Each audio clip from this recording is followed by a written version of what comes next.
Today we have the Amazon Fire HD 10 Plus. We also have the Finite or Fenty made for Amazon wireless keyboard with a detachable case and the Anchor wireless charging setup for the tablet.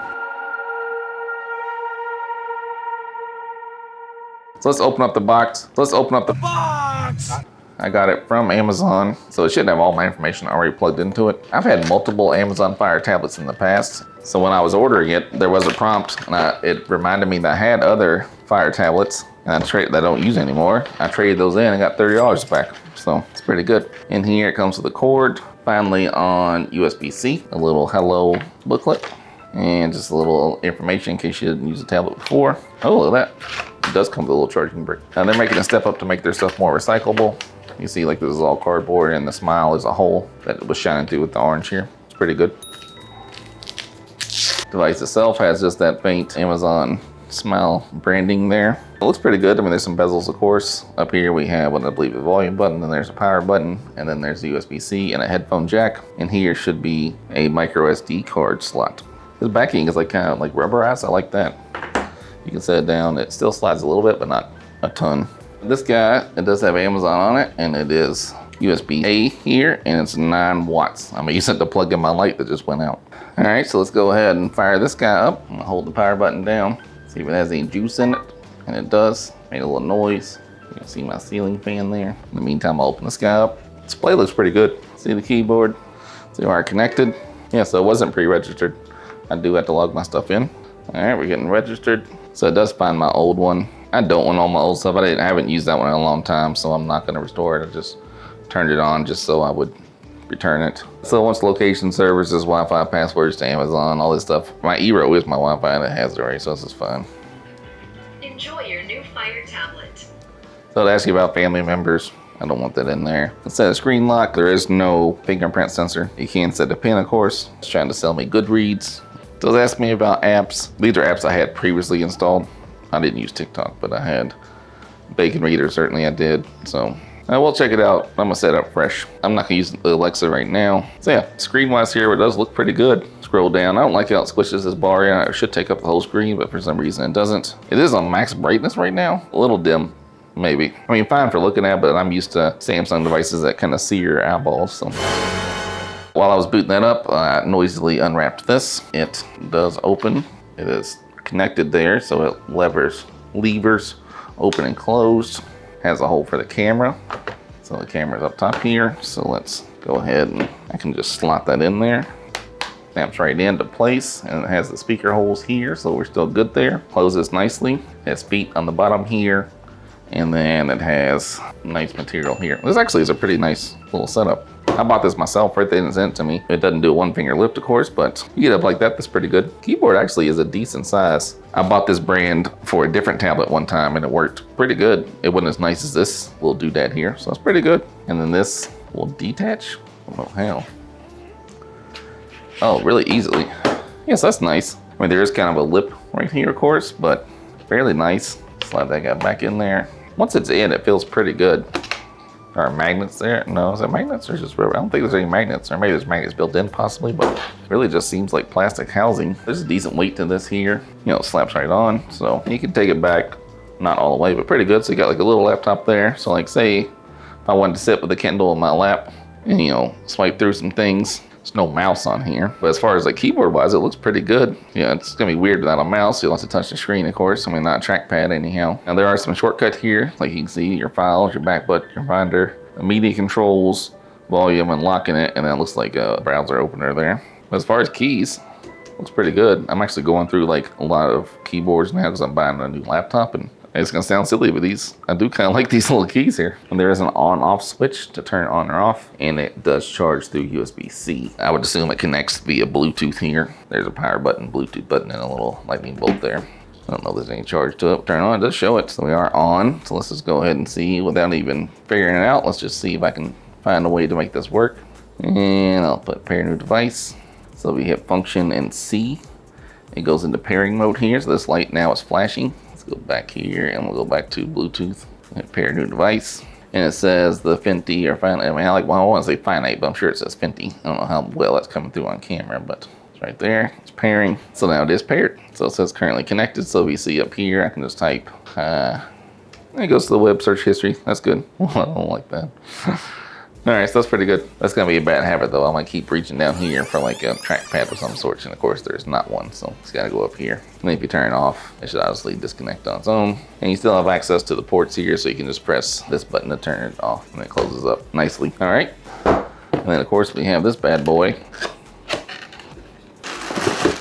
Instruction booklet and a pretty hefty weighted charging adapter. So it is DC power, not USB. A nice sturdy wool. There. Let me see if I can get this to reach. You can see here it has the holes for the, I think that's probably for the keyboard case. The plug-in goes back here and it looks like a speaker, but I don't know if that's a speaker, just vents. There's no actual buttons on this thing. It does not move. There's a cord cut out there for the cord to run through, of course. You can see if this charging cord's long enough.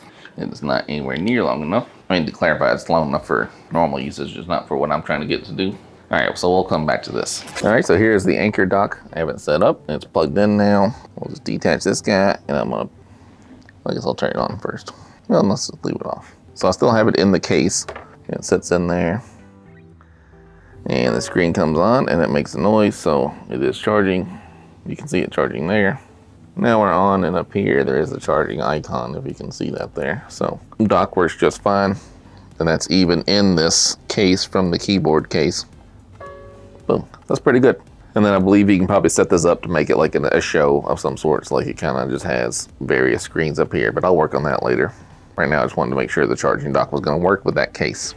All right, so here we are on the Kindle Fire HD10 Plus with the keyboard, and it's now June 23rd, so I've had it. My return window's about to close, so spoiler alert, I'm returning it. So again, I'm not a professional reviewer, right? Amazon didn't send it to me. Amazon didn't ask me to review it.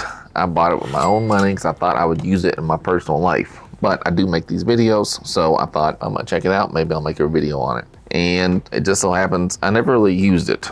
I used it for a little bit. I tried putting Discord on it. I tried putting Reddit on here. And I just found, for me and my lifestyle, it was never very useful. And there's multiple reasons here, right? The main reason is I really don't think I need a tablet anymore in my life. I have the Samsung Galaxy Note 20 Ultra, which is a great phone. I have Chromebooks, I have Windows laptops, obviously I have computers, and I'm not traveling anymore. When I was a businessman traveling, sometimes you want a laptop to watch a movie or just play on the plane with stuff. But this point is not that beneficial to me. I mean, especially a 10-inch tablet is kind of to be useful because, right, I have large hands and even me. So let's say you're gonna use it as an actual tablet. And when I try to type it on here, it's a little too big to type. You know, it's not comfortable to type on. Like I said, I have large hands, and my buddy Tony, he has really small hands. So like, I mean, if he tried to use it, it would just look ridiculous, right? I also bought this little keyboard, and I will say, as a keyboard, it's pretty nice. Well, that's another problem. This is not a laptop. It looks like a laptop when you set it up like this, but there's not that much you can really do on it that would require this much typing. It doesn't have proper Android, so you can't do your Android messages on here. Obviously, you can't do iPhone messaging, you know, iMessage or whatever. You could type up Word files, I guess, in Office, but at that point, you really should just have a laptop, right? Even if you want to surf the web, the Silk browser is okay. And this keyboard is perfectly fine for typing on. I don't mind that at all, but there's no mouse. So there's no trackpad or anything like that. So basically you have to type something and then touch the screen. And that's just a weird, you know, every laptop you use now has a touchpad down here. And you could pair a mouse with it, but then now you have to carry the tablet, the keyboard, and a mouse to get some kind of productivity done. At that point, why not just use a Chromebook, right? And again, I like Amazon products. I love these Amazon Echo Buds. I'm a huge fan of them. I have Amazon Luna. I tried Amazon Halo. I didn't really like it. This guy here, that's the charger. Here's the Halo band. There's nothing wrong with it. It's just not really, again, not something I need in my life. But I've had Amazon tablets before. I do love my Kindle Oasis. That thing's great. Now this, which is kind of odd for me to say this is an Amazon Kindle Fire 8-inch screen. And this is actually a much better size for a tablet, I think, the 10-inch, because size is pretty easy to type on. I'm trying to watch the screen here. And then that lies you the same problem. The Amazon ecosystem is a little bit limited. It's not full Android. I mean, you can mess with it and add stuff there, but at that point, I mean, why not just buy an Android tablet or a Chromebook like that Lenovo Duo or the Lenovo Duet or whatever that little Chromebook makes a little tablet thing that's also as a keyboard. It's also a Chromebook, but a tablet also all in one. And much to my surprise, I used to always read on these things, and with this one, when I first got this guy here, I could use the keyboard to type my pen in, but now it's still not doing anything, right? I have to do this. And now I can type my pen in with the number pad, and that works. It takes you right to where you want to go. But I still have to reach out and touch the screen. Like, let's say I go to Kindle, and I do read a lot of books on the Kindle, and I read technical books. So sometimes you would want a color screen like this because you need to see documentation or like schematics of some sort or something like that, right? But I just found that these kind of screens aren't great for reading. Obviously, that's the whole point of the Kindle Oasis or Kindle products in general. But I used to always read on tablets, and now I found I don't like it. I've been using that Kindle Oasis for close to 2 years now probably, and I just can't go back to reading on one of these. Ecosystem is pretty limited compared to an Android tablet. I don't think Luna is available on here.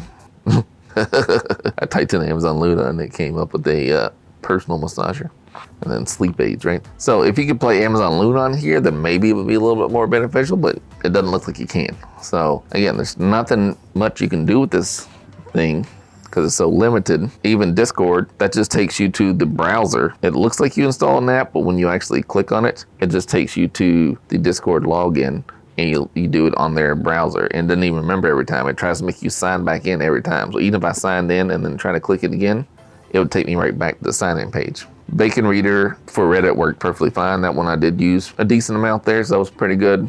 Obviously, the built-in Amazon apps are gonna work pretty good. And this was where it would be good. Like you can see this one, we put Netflix on. My wife took a trip and we were put movies on here, and she could download the movies from Netflix or from Prime, and that works really good. That's where these tablets work. If you're traveling and you wanna watch something on a plane, then that's really a good spot for them. Ultimately, I just didn't find myself using this, which is why I'm essentially gonna return it all. Same thing with this little charging dock. It worked perfectly fine. It worked the way it should, but this is pretty large, right? Like if you're gonna put this up, this has to take up significant space just to set your tablet on here and use it. So like in my life, in my workflow, I just didn't see a point where I would have it just sitting here charging all the time that would just grab it and take off and go with it.